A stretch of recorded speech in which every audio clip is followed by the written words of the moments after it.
Catus, Maximus here, this time with a review of the large Harbor Freight Pittsburgh 42-inch bolt cutters. So these are their big bolt cutters. They're not even chrome and molybdenum. They're 1050 steel. Still ought to do okay. They don't warranty the jaws on these. I did ask. The amazing thing about these huge bolt cutters, and I'll do a couple little cuts. I mean, they are massive. They probably weigh 20 pounds. Is the like $32 or $33. Unbelievably cheap for essentially bolt cutters that you just you can actually use these more than a few times. Obviously, if you're using bolt cutters to do things like, you know, locks or high strength bolts, the jaws are going to get damaged. So you kind of have to figure out what you're doing. Most times, you know, you would want to use an angle grinder for that kind of stuff. Otherwise, realize that you are sacrificing the jaws. These extra mechanisms that appear on many bolt cutters are just a way of adjusting the fixed position of the jaws so that they're not coming too close together, or I should say smashing into each other, but you're making sure they close enough. As you use bolt cutters, especially if you're cutting more normal materials where you don't destroy the jaws so much, things loosen up, and so this is just a way of adjusting so that the jaws maintain a nice alignment, and they actually do a pretty good job from the factory. Let's swing this around. I did look at a few on the shelf. One of the issues is that the grinds aren't the best. You can see that they are forged steel, forged and hardened. So you'll want to pick out a pair that has at least pretty good blade alignment there, where they both come together pretty close. Really large fasteners on this, and they do have rubberized grips on the handle. And so I have these for more general purpose cutting. Maybe you have some kind of situation where you do need to cut a rod. I don't cut many locks. Actually, I don't think I've ever cut a lock, or I use the grinder. When you actually cut bolts, and I'll show in a second, with bolt cutters, it actually kind of smashes them up pretty good. So they're really not super great for cutting fasteners if you're just trying to shorten them up. But if you're cutting things like rebar, heavy gauge wire, that type of stuff, then that's really what bolt cutters are really good for. And I have a few smaller pairs, but it's handy to have a big 42-inch set, just so if you have any kind of heavy-duty cuts that you need to make, even through solid aluminum or copper, definitely the type of tool to have. It is generally advised to wear some safety glasses. So we'll cut this mild steel bolt. I actually have an aluminum bar here, so even though it's aluminum, a piece of 6061 here, this is like 5/16 by 3/4 inch or something. It can be pretty tough if you want to cut some rod. And then I have a lock shackle. This is a stainless steel lock shackle, so it's going to be significantly softer. I already tested it. And it's a 7/16. This is the one I tested that carbide Sawzall blade on. When you open these, the handles get about 3.5, 4 feet apart. It's definitely a pretty large set of bolt cutters. Always try to choke it up as close to the back of the jaw as you can get it. And make our little cut. That was a pretty soft fastener,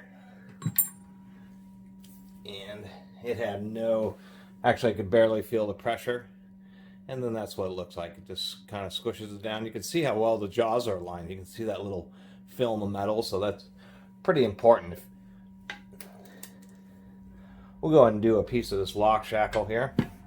I'll get all my use out of this lock shackle. This will be significantly harder, just because,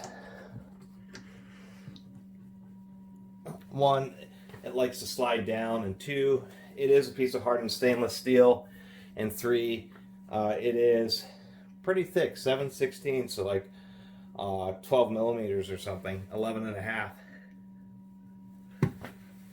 I gotta put my body weight on it. Whoop. Get a little bit of a better position here.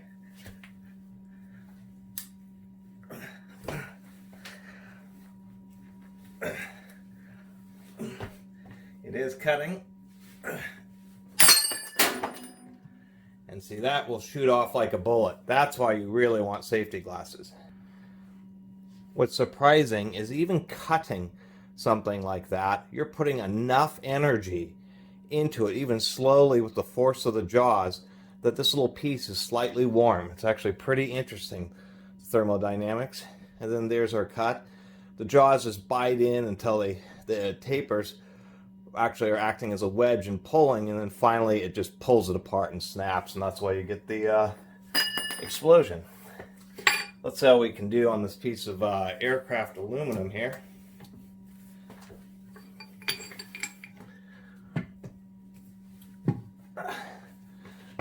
It's not very often I've cut aluminum like this. Yeah, it takes quite a bit of force. Yeah, actually need some cutters this size to do this. There we go. We'll go back and look at those jaws in a second here. And once again, similar action. So anyway, that's kind of what materials these would be optimal for if you want them to last a long time.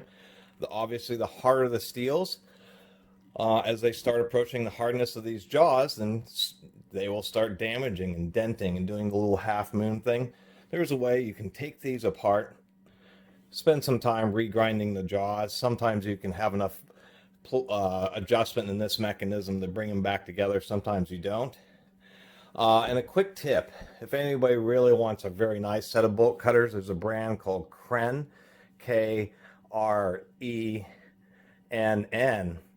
And they're about $200, $250 for some 49-inch ones. And all my hunting on the internet, they seem to be some of the best that you can possibly get anywhere. And they use special triangular replacement blades. They're amazing. So get some Krenns if you want some truly awesome bolt cutters.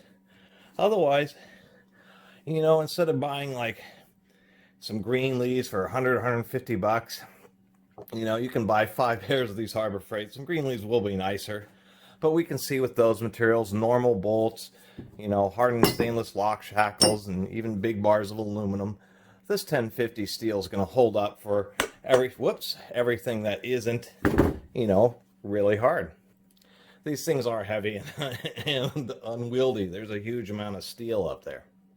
I know it's taken me a long time to finally pick up a pair of these and review them, but they have been one of the Harbor Freight's infamous items. One of the infamous items that they dropped about 6 months ago, it seems, or maybe a year ago, which kind of sucks, is they used to have these big 4-foot, 48-inch plumber's wrenches, pipe wrenches, and they seem to have just not sold enough of them, so they stopped carrying them. I have one of the steel ones, and those are pretty amazing, and those are famous because they were only like, they're also like the same price. They're like 30 to 35 bucks for just a giant 20-pound, 4-foot-long wrench. And this is one of the last of those items. These large 3.5-foot, 42-inch bolt cutters that are still, you know, below 35 bucks. But they've been coming out with their Doyle more premium ones, so I'm sure that these will, their days are probably limited. Anyway, I really appreciate everybody who's been watching and subscribing and commenting. I'm getting a little bit better about responding in comments. And if you haven't subscribed, please do. Until next time, Catus Maximus out.